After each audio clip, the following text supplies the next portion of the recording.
What is up, players? It's Warboss Tay up in this mug. Welcome to my weathering tutorial, how to weather a Krieg vehicle. So here's the completed model. It's got dust effects, grime effects, a little bit of a wash to dull down the bright blue color, the blue-gray color, and I think it looks great. So this is how I do it, and these are the products that I use. I also want to make sure that you guys know that I've already finished, from the beginning of this video, I finished painting up the base coats, and I finished the spotlight, and I put the transfers on. Okay, so Mechanicus Standard Gray, Streaking Grime, AK Interactive. The rest of the products that I use are AK Interactive products. So Fuel Stains, that looks like an enamel wash for interiors. Dust effects, and Trax wash, and odorless thinner or white spirit, which I got a huge container of that there on a special deal. I got it off of eBay, so I'm very happy with that. So here's what your model will end up looking like, and let's begin. So like I said, I started by painting up the model. This is what it looks like, and the first color we're going to use is Mechanicus Standard Gray, and I'm actually using a sponge from a foam carrying Plec foam case, or I guess foam tray, and what I'm doing is I'm taking the foam and I'm dipping it into the paint pot.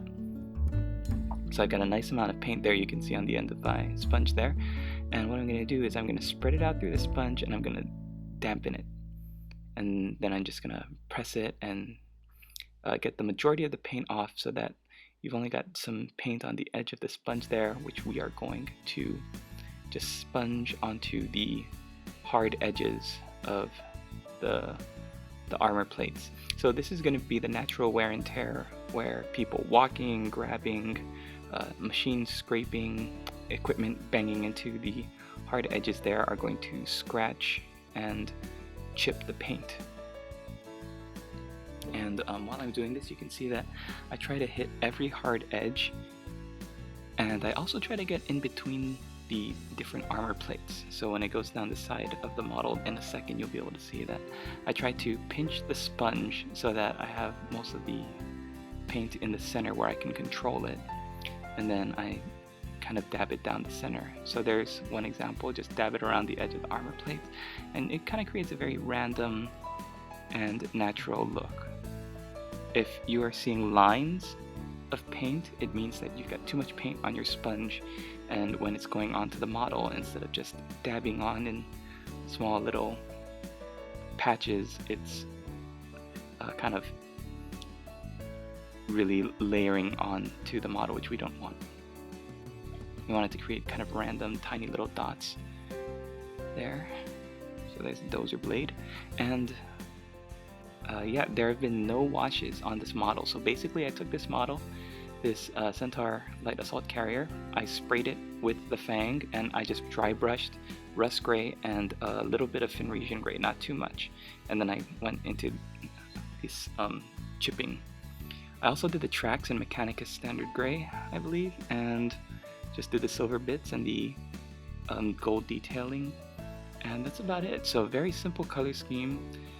I use scorch brown for the leather seats in the back, and yeah, here I am going one more time, getting just enough paint so that I can dab it onto the bottom here. If you look at the bottom of the wheels there, you can see that I'm just trying to dab it on, and it's going to get covered with a lot of other weathering effects, but the underlying idea is that each piece of armor has been scraped and has seen battle and is not fresh off the factory floor, which is that's kind of the effect that I wanted to go with this Krieg commission. It makes your models look a little bit more natural and lifelike and realistic, and that's kind of what I like to achieve, if possible. I mean, you can talk about realistic, and it's, you know, Warhammer 40k, so it's pretty unrealistic as it is, but Yeah, you just do what you can. So originally, the original color that works the best is Carradine Granite. So if you've got that, use that instead. Mechanicus Standard Gray is kind of like the closest thing. It doesn't have any of the awesome dark brown that Carradine Granite had. Did somebody say dark brown?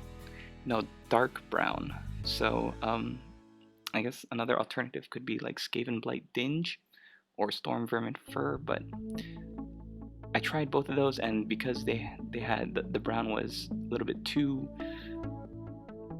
light, it kind of blended into the blue. So because Mechanicus Standard Gray is a really solid gray color, it shows up as chipping really nicely. In fact, if you want, you could add a little bit of Abaddon Black to it and make it even more obvious with the chipping.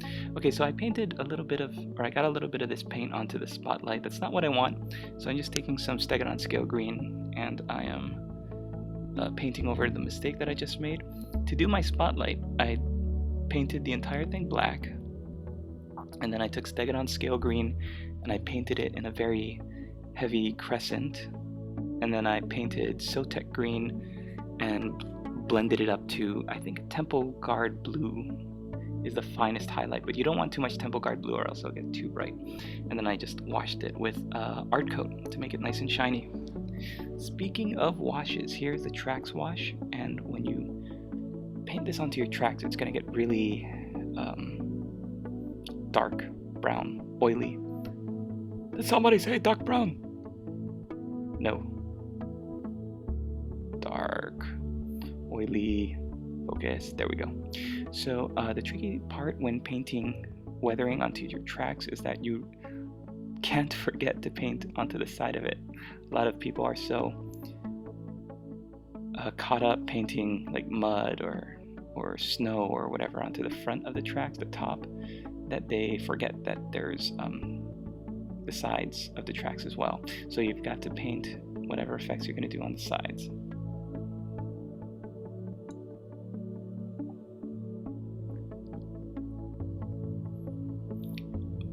Okay, so this is a personal preference. You don't have to paint the bottoms of the tracks, since normally you won't be able to see them unless you're going to turn your vehicle over to simulate a wreck.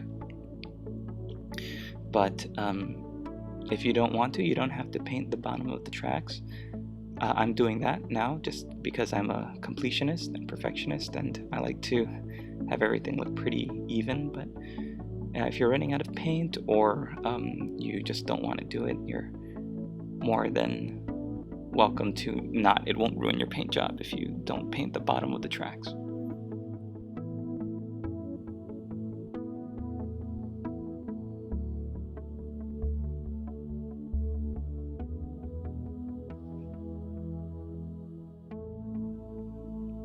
This is such a cool model, the Centaur Light Assault Vehicle.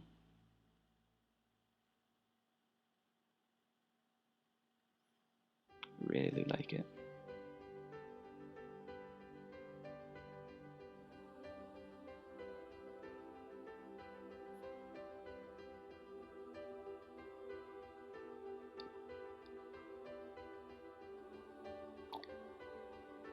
So this video is, while I'm finishing up, I might as well talk about this, is also a appreciation video. It's an appreciation video for July Painting Challenge participant Thomas Alden.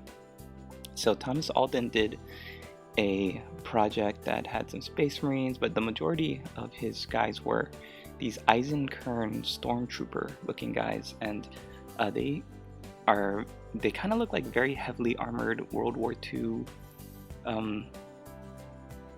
and they've got like the gas masks, but they're very futuristic looking. And I actually picked up a set just because I was curious, and I think I picked up like a heavy weapons set of them, and they are pretty awesome. You can use them as a Death Corps of Krieg grenadiers or stormtroopers if you want, because they're pretty cheap alternative compared to what you would be paying for the Death Corps of Krieg alternative. So check him out, and you can see how he did his Eisenkern troopers, like Imperial Guard proxies. Okay, so the next thing we're going to use is streaking grime. And this is a tricky product because if you even use like a little bit too much, it's going to be really, really thick. So what I like to do is, what I realized was the tracks were all wet. So I turned the camera off for a little while, and I put it under the lamp, and I turned it upside down. That way the bottoms would dry first, and then we can keep going. So before I put on the streaking grime, I realized I'm going to need to put some of this track wash onto the bottom of the dozer blade just to simulate the mud in the trench works that this guy would be trundling over. Trundle, trundle, trundle, as Josh would say. And so I'm just painting it on in a very random pattern. And you're going to find with your streaking effects that if you use a brush, like an older brush where the bristles are kind of frayed, that might actually work better for you than a nice brush, because you'll be able to get a good random kind of pattern to when you're doing your streaking grime.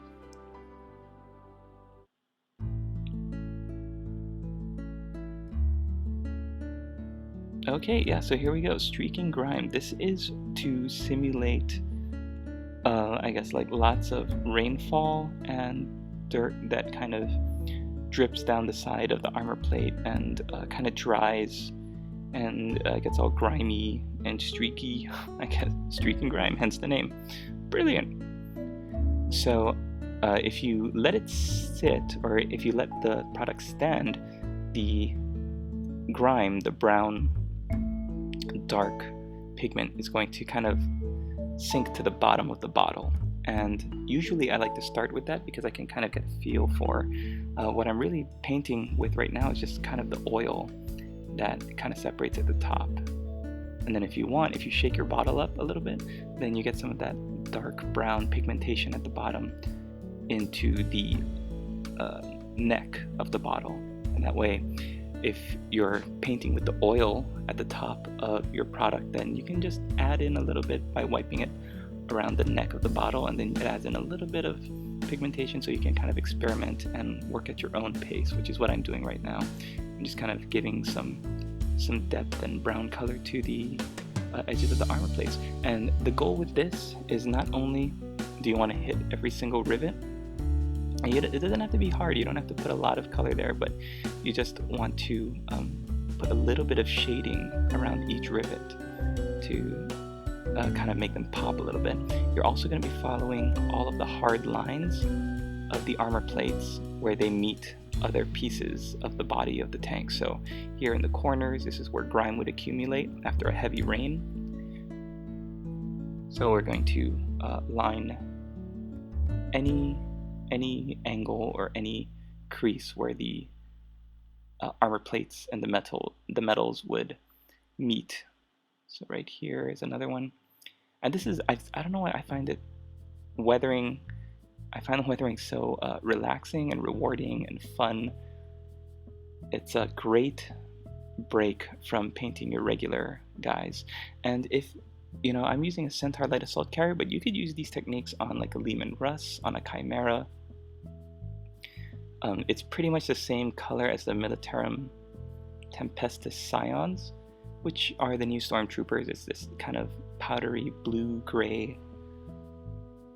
So all of these techniques would work for that as well, even if you don't collect Death Corps of Krieg and are doing this blue color scheme. If you're doing Militarian Tempestus Scions guys, then there are Taurox vehicles, anything. You can use these techniques to weather them and make them look very realistic and very awesome.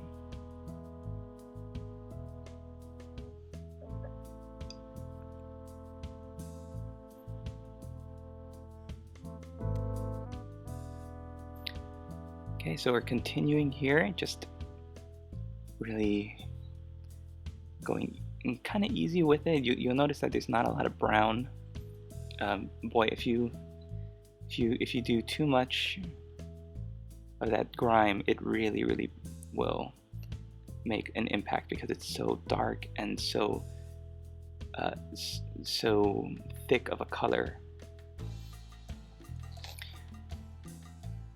So I'm going to use it how it's supposed to be used right now. You're supposed to streak the grime downwards by using downward strokes, very light. And here's where I realized, oh, my brushes, the bristles are kind of fraying just a little bit, so they'll show up really nicely.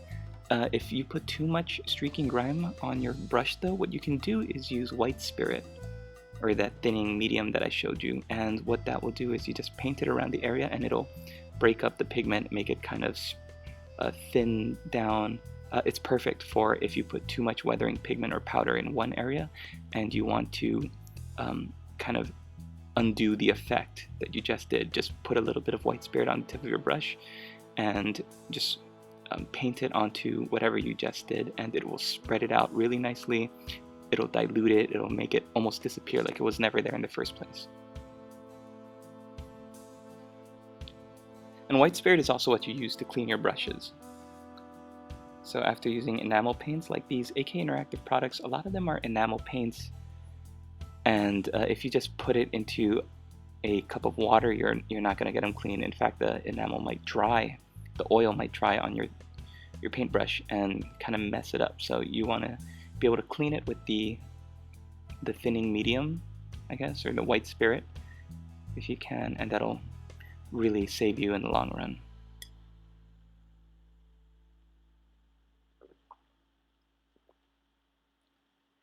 Lots of great corners here in the front. You've got the little visor for the driving compartment, and the little gunner's slot.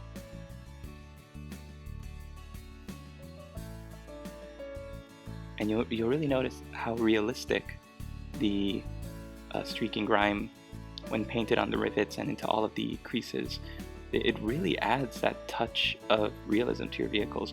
And the reason why we do this before the paint chipping is because the paint chipping is kind of ages the vehicle a little bit more. This accumulated grime can be scrubbed off with a lot of elbow work, but once paint is chipped on your vehicles, then it kind of stays that way until it goes back to the manufactorum for another paint job. But my process for weathering vehicles is always, after you're done painting it, when you're ready to start weathering, start with the chipping. Then do this streaking grime around the rivets, around all the plates. And here I brought out the other one, the finished one, to kind of do an identical. What I was doing was a streaking grime effect, kind of like an acid rain effect down the front of the dozer blade right there.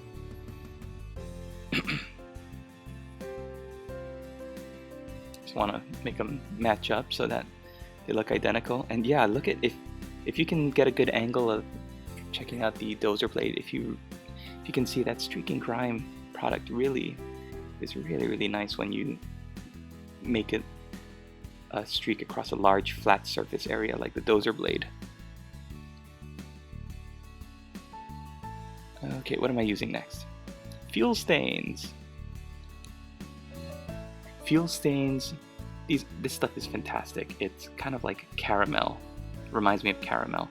And what you're going to do is you're going to paint it around the gas caps. So right here, and even if you, what I think is awesome is that if you look at the Forge World website, under their Centaur product, you'll see that there's a painted example when it shows you from the back that they also painted a kind of leaking fuel or leaking gasoline effect onto their model. So when I saw that, I was like, oh, that's perfect. That's what I'm going to do with mine too then.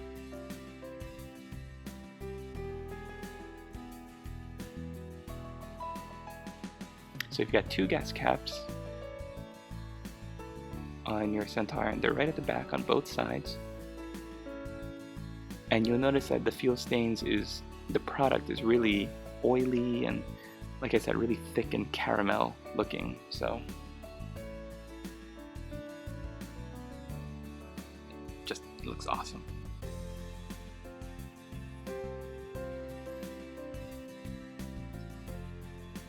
Okay, the next product we're going to use is a wash for interior. So this is what I use for the entire model, and I think you can do this either before or after the fuel stains. Usually I do it before. I think I got over eager and I did the fuel stains first, but it's really interchangeable, because this is the one that's going to tie the grime into the color, and it's going to tie all the colors together. So you just take a larger brush than you've been using, because we've been using detail brushes to get into the rivets and all of the armor plates. This is you could use a wash brush for it, or a standard large headed brush would be perfect. You just want to be able to get the wash onto the model, spread it around, and the bigger your brush is, the less time you have to spend on it, unless you have to worry about.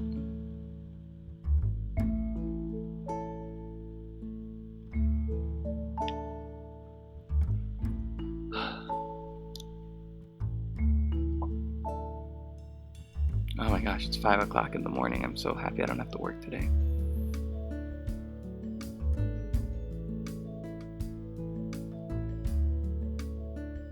Another awesome thing I noticed about this enamel wash for interiors is that when it dries just a little bit glossy. So you can really see where you hit it and where you missed it.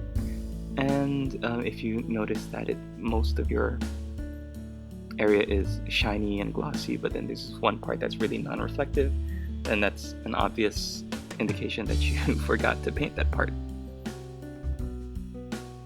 I think yesterday when I was painting my test model, I forgot to do the wash on the entire dozer blade, and I painted the entire model up, and I'm looking at it and I'm thinking, why does it look like it's missing something? The dozer blade was almost a completely different color without the wash to tie it down. So don't forget to hit the back of your dozer, the sides, underneath. If you want to do the underneath the entire vehicle, no one's really going to see it. But again, that's if you want a complete finished look over everything.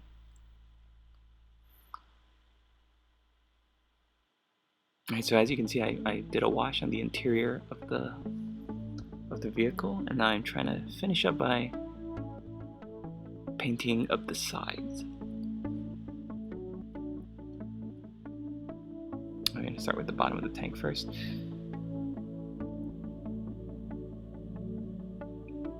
Yeah, actually, if I could do this again, I would probably do this wash before the fuel stains. I'd probably do the fuel stains last, just because of the glossy finish of the wash. I think that's going to make the fuel stain effect disappear.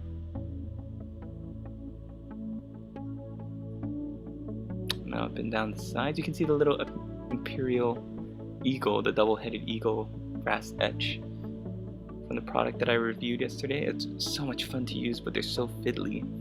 And I didn't realize this, but when you put glue down, super glue, you gotta use super glue with them, and then you put the piece down, the brass etch, onto the model.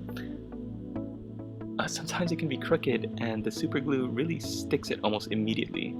So I had almost no time to maneuver my crooked Imperial Eagle yesterday, and when I tore it off using the knife, a hobby knife, it kind of showed where the original setting was, unfortunately. So you can kind of see that if you look closely, but that's okay. You live and you learn.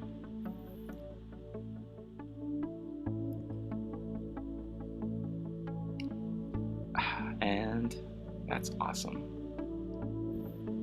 What a cool effect. All these AK interactive effects are they're so terrific. They're so spot on. And I think if I didn't have them and I was using like Games Workshop only products, that'd be pretty tough, probably.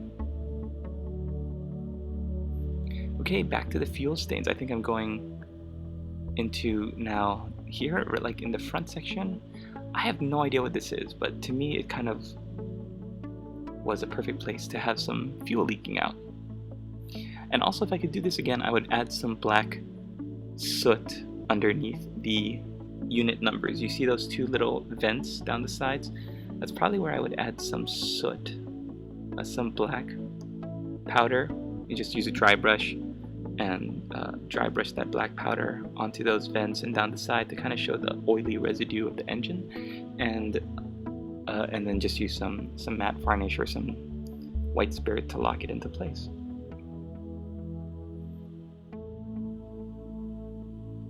So now we're going to let everything dry and we're going to come back. I'm going to clean my brushes right now with the AK Interactive white spirit here. And when we come back, we're going to do the dust effects on the tracks. And that's the last thing we're going to do, I think. So stay tuned for that. And here we go, through the magic of film and television and the internet. It's all dried, and we're going to dust effect.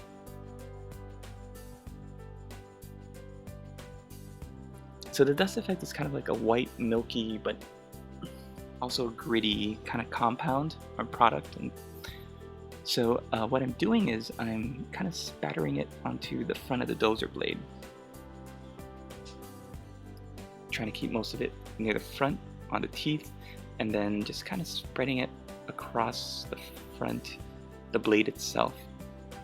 The tricky thing is that it's a liquid. The dust effects is not dust, it's an actual liquid with white that dusty material on the inside of it, so you got to be careful about how you spread it across flat surfaces like the dozer blade. You want to be random and not look like you have individual brush strokes, because that'll give you away. Alright, and the last thing we're doing is just taking the dust effects and we're spattering it across the sides. So thanks for watching, everybody. My July painting challenge continues through the end of the month of October along with Spookytoberfest. Please check out Thomas Alden's channel. He's a great guy, and everybody's great. If you took part in the July painting challenge, I think you're great, and I'm going to do a video for you. So thanks for watching, everybody. Don't forget to leave a comment below, hit the like button, and let me know what you think of weathering these Death Korps of Krieg videos. Thanks again for watching. Latest players. Thumbs up.